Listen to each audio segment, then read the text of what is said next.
2014, massive protests took place in Kiev, the capital of Ukraine, over the sudden decision by President Yanukovych not to join the European Union, which had sparked outrage among the pro-Western population.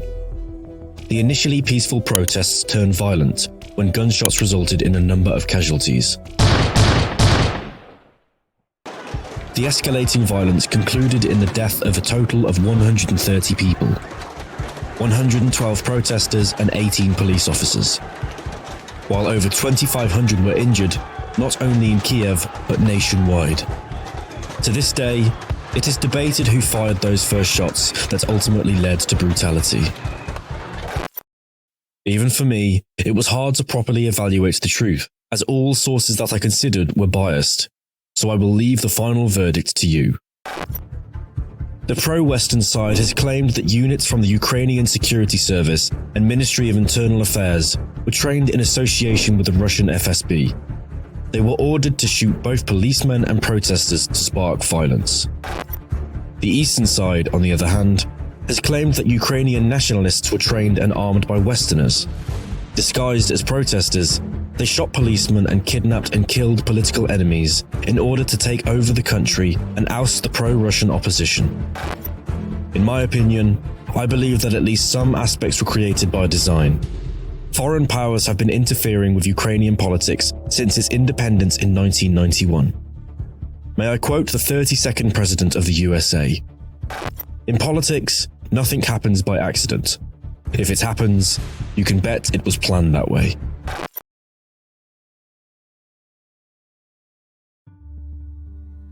The Ukrainians and Russians have a long history of hostility, despite claiming the same ethnic origins, the people of Rus. To this day, some Russians see Ukraine as the little brother that shouldn't be integrated into the motherland alongside Belarus. If this doesn't sound like a dysfunctional family, then I don't know what does. In the past, Russia has enforced its policy of Russification across its conquered territories. This has made the Russian language superior in schools and government buildings, mostly at the expense of local culture.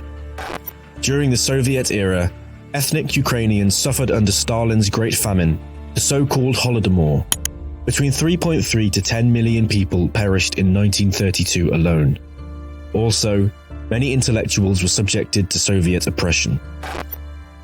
Areas that were depopulated were resettled by Russians, especially in the Luhansk and Donetsk Oblast. In some areas where depopulation had occurred primarily due to migration rather than mortality, Ukrainians eventually returned to their places of residence, only to find their homes occupied by Russians, leading to widespread altercations between Ukrainian farmers and Russian settlers. Such clashes caused around 1 million Russian settlers to return back home. Similar things have happened to the Crimean Tatars, who were deported during World War II, but were only repatriated in 1989, more than 4 decades later.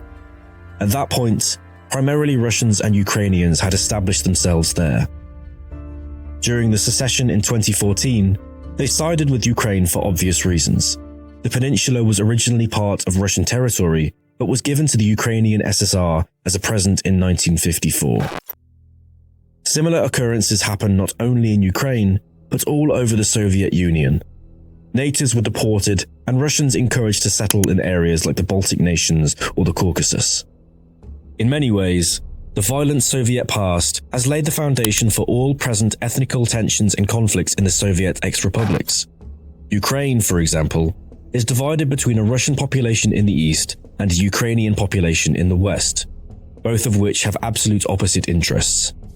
So, it was the Western population in Galicia that ignited once again the idea of an independent Ukraine, which was accepted in a widespread referendum and granted in 1991.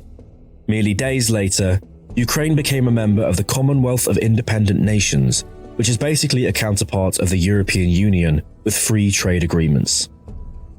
Since then, the country has been caught in the dialectic of taking either a pro-Western or pro-Russian stance. Their greatest asset, being a transit nation, became their biggest weakness.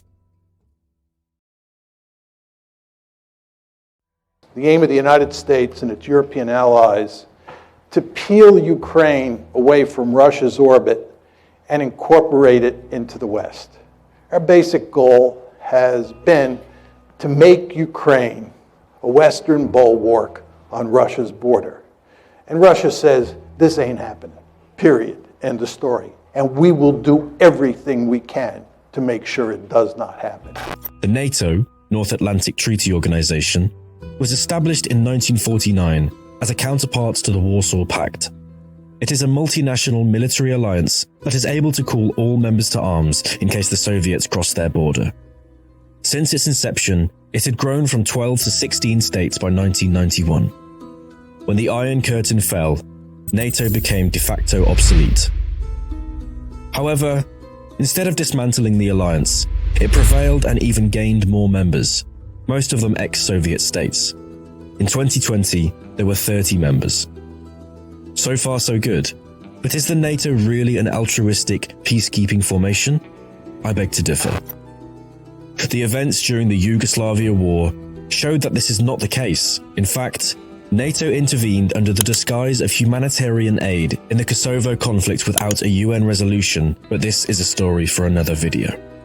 Россию по-прежнему пытаются успокаивать рассуждениями о том, что НАТО мирная и сугубо оборонительная организация, сугубо оборонительный союз.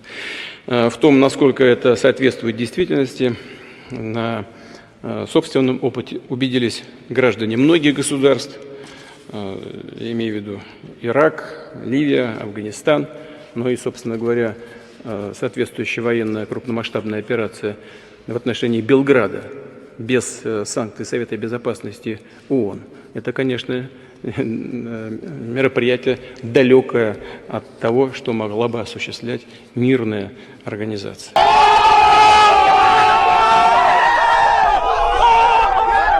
Ukraine claimed interest in becoming a member in 1992. 2 years later, Ukraine was the first post-Soviet country to conclude a framework agreement that turned Ukraine into a NATO promoter for Eastern European countries. More approximations followed in the coming years. A NATO-Ukraine Commission was established. In 2002, the pro-Western president publicly announced interest in officially joining. In 2004, the parliaments granted NATO forces access to Ukrainian soil. Becoming a member of the European Union was also aspired to, despite also being a member in the CIS. The EU is also on its way to build a multinational army. Slowly but surely, the country was appropriated, and all of this happened under the eyes of Putin. This war, well, it was planned long ago, 10-15 years back. The rulers of the Russian Federation already had plans for a war in Ukraine. The last two ministers of defense were Russians. They did everything to destroy our army. When we left the Soviet Union, we had about 460,000 in the armed forces of Ukraine. During the last 20 years, we had shrunk to 80,000. And at the time of the war, we had about 6,000 to 7,000 combat units. Well, it was destroyed by someone. We had our hands tied so much by various regulations. It was impossible to fire a single shot without a command from above. We had relocated all troops from the area around Donetsk and Luhansk. We no longer had anybody there. Every action forces a reaction, and under those circumstances, it is no surprise that the Russians leveraged every option that they had. Whether it was the gas disputes in 2004 prior to the election, or alleged interference in upcoming elections. Georgia, which had roughly the same background as Ukraine, had been partly occupied since the 2008 war. Membership aspirations were suspended due to the fact that NATO doesn't accept members who are currently in a state of war.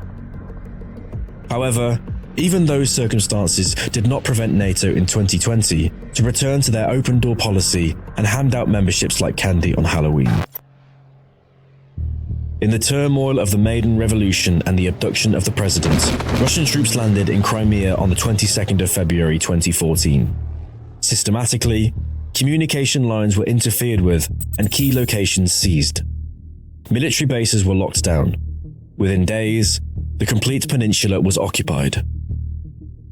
Pro-Russian protests erupted in the regions with a majority of the ethnic Russian population demanding a referendum for independence. On the 7th of April, separatists under the leadership of a retired GRU colonel launched strikes against administration buildings in Donbas, Luhansk, and Mariupol. The rebel, backed by Russia, gained more ground until the Ukrainian army was finally mobilized and ready for a counterstrike. In the north of the Donbas region, the Ukrainian army besieged rebels in Slavyansk and Kramatorsk. While they withstood the initial assault, they had to retreat after 3 months due to an ever-growing shortage in supplies. A further advance was halted after the Battle of Horlivka. The next aim was Donetsk itself. At the first Battle of the Donetsk airport, the Ukrainians managed to seize the object. In the south, the siege of Mariupol ended in a victory for the Ukrainians after 5 weeks. However, deep inside the territory of the Oblast Luhansk and Donetsk, the Ukrainians were not that fortunate. A series of clashes forced them to retreat to friendly lines. A further advance into rebel-held territory east of Donetsk was initially met with success. Ukrainian forces entered the city of Ilovaisk. However, at this point, Russia deployed more and more troops into the area, and the city was encircled. After a few days of encirclement, government forces allegedly came to an agreement with the insurgents to be allowed to retreat from the city. This agreement was not honored, and many soldiers died whilst trying to escape.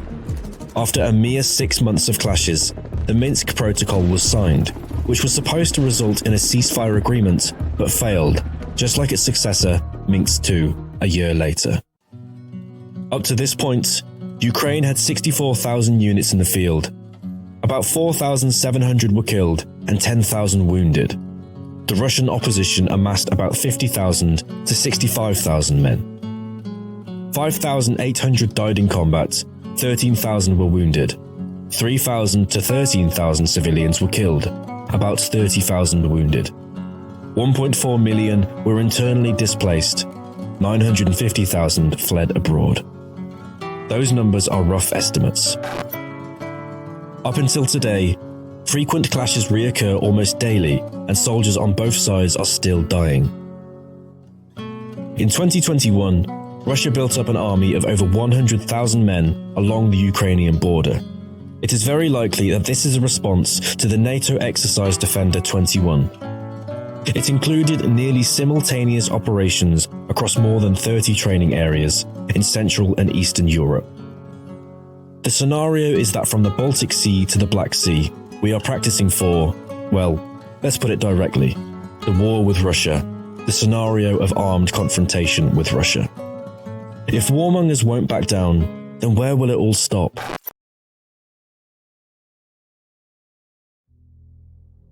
While all of those ethical conflicts have had a long past, they haven't been completely solved to this day, and even provide further ground for more conflicts.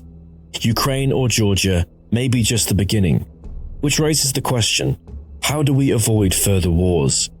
Another genocide? Deportation? Should we blame the sons and daughters for the decisions that their ancestors made? I will leave that answer to you. There is nothing new under the sun, hence a probable solution might be found in our own history books. The phrase Swiss neutrality has become so popular that it has found its way into the vocabulary of other languages, for good reason. The last conflict Switzerland has been involved in was during the Napoleonic era, more than 200 years ago, even though there have been more than enough opportunities to engage ever since.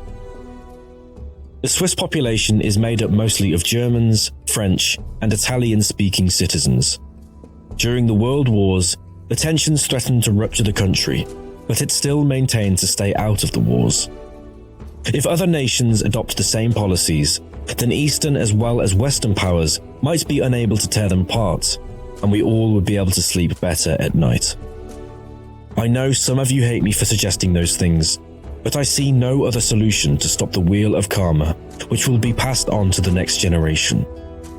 If you have a better idea, then let me know.